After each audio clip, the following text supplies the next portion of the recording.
Dos preguntas muy fáciles sobre tu conocimiento bíblico. Número 1. ¿Cuál es el nombre de ese patriarca que, oyendo la voz de Dios, dejó su parentela, salió de su hogar sin saber hacia dónde iba? Bueno, por supuesto, Abraham. Y una segunda pregunta un poquito más difícil, pero en el mismo tenor. ¿Cuál es el nombre de este personaje bíblico? Una mujer esta vez, que también dejando su parentela, salió de su hogar para casarse con alguien a quien nunca había visto. El nombre es, dígalo ahí, Rebeca. ¿Qué tienen que ver estos dos personajes bíblicos con nuestro relato para hoy? Bueno, los detalles en un momento, pero antes, como de costumbre, permíteme saludarte y darte la bienvenida a la continuación de la serie Cuéntame esa historia. Otra vez. ¿Quién la cuenta? Bueno, la historia de hoy, el relato, lo cuenta un autor y predicador muy conocido de nombre Alejandro Bullón, en su obra Conocer a Jesús es todo, publicado por la Asociación Publicadora Interamericana, APIA, y curiosamente no hay una fecha de publicación. ¿De qué trata el relato que nos cuenta nuestro conocido y querido pastor Alejandro Bullón? Bueno, dice él que tiene que ver con un joven estudiante de teología, ya en su último año, en cuestión de días, se graduaría, y el sueño de este muchacho, cuyo nombre no se da, era ser un misionero en el continente africano. ¡Wow! No es muy común esto, pero ese es el caso.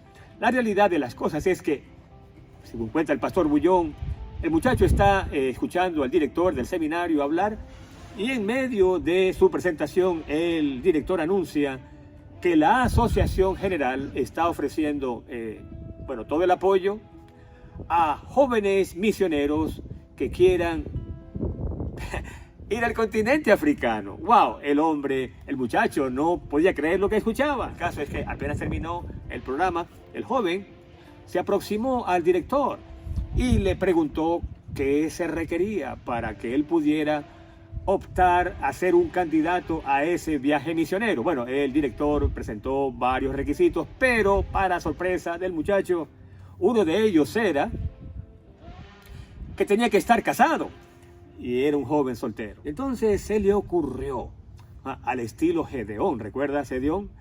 Pedir las pruebas, el vellón seco y la tierra mojada y luego lo contrario. Bueno, el caso es que oró al Señor diciéndole que él estaba dispuesto a hacer una prueba y que el Señor pues dijera si estaba bien o no. La prueba consistía en que al escuchar la campana que indicaba que era hora de ir al comedor, él iría disparado al comedor y se sentaría en la esquina más lejana, solo. Esa sería su parte, y la parte del Señor, vaya pues, consistiría en que él impresionaría el corazón de una joven, la que él veía como su futura esposa, para que ella se sentara con él en esa mesa, la más retirada, y lo acompañara en la comida. Bueno, el caso es que cuando escuchó la campana, salió disparado y fue allá al comedor y se sentó en la mesa más retirada, en una esquina, solitario, con una oración en la boca y observando todo lo que pasaba. Y entonces se dio cuenta de que una joven, al tener su bandeja en mano, empezó a explorar con su mirada todo el comedor, y cuando vio hacia la esquina, donde estaba él solo, se dirigió hacia donde él estaba. Y cuando él vio la cara de la muchacha, entonces oró de nuevo, pero esta vez para decir, silenciosamente por supuesto: oh Señor, no, por favor que no sea ella, es la más presumida, es la más altiva del colegio y ni siquiera la conozco bien. Y estaba en esa oración silenciosa, por supuesto, cuando escuchó una voz muy dulce que le decía: ¿puedo por favor acompañarte? He allí que en respuesta a su oración, aparentemente estaba una joven pretenciosa, orgullosa, a quien él prácticamente no conocía, no eran amigos. ¿Cómo es que era ella la escogida del Señor? Entonces él tuvo la osadía de decirle en medio de la conversación: ¿te puedo hacer una pregunta? Sí, claro, dijo ella. La pregunta era, ¿te puedes casar conmigo? ¿Te quieres casar conmigo? Por supuesto, la respuesta fue no. La joven dijo, no, ¿cómo crees tú? ¿Casarme? Yo no quiero casarme.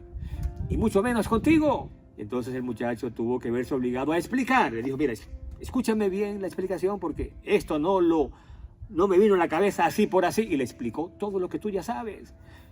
La oración, el viaje a África y el hecho de que no podía ir solo sino estando casado. Entonces, la muchacha, ¿qué crees tú que respondió? Para responder, uno debe conocer la respuesta de Rebeca cuando Eliezer, enviado por Abraham, fue hasta la tierra de Abraham, a la tierra de sus padres, al lugar de sus padres, a buscar esposa para su hijo Isaac. Y ya tú sabes el relato, y si no, Génesis 24, al final, cuando le preguntaron los parientes, ¿te irás? ¿Irás a casarte con el hijo de Abraham? ¿Cuál fue la respuesta de ella? De Rebeca, la respuesta fue, sí, iré. ¿Por qué Rebeca responde sí a la propuesta de una persona a quien ella no conocía, para casarse con un hombre al cual nunca había visto? ¿Por qué dijo sí, iré? Porque en todo lo que ella escuchó del relato, vio la mano de Dios. Y esta es la razón por la cual, como ya podrás anticipar, la jovencita de nuestra historia, una segunda Rebeca, dijo sí, iré. Iremos. Nos casaremos. Vio la mano de Dios. Y en la propuesta del muchacho, una propuesta loca en cualquier otro sentido, no había una propuesta humana, vio llamado de Dios. Y ahora dime tú, ¿cuál es la lección?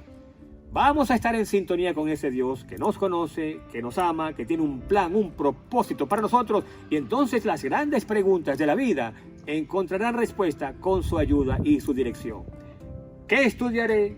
¿Con quién me casaré? ¿Qué haré de mi vida? Pregúntele a tu Señor en oración, porque Él tiene un plan para tu vida.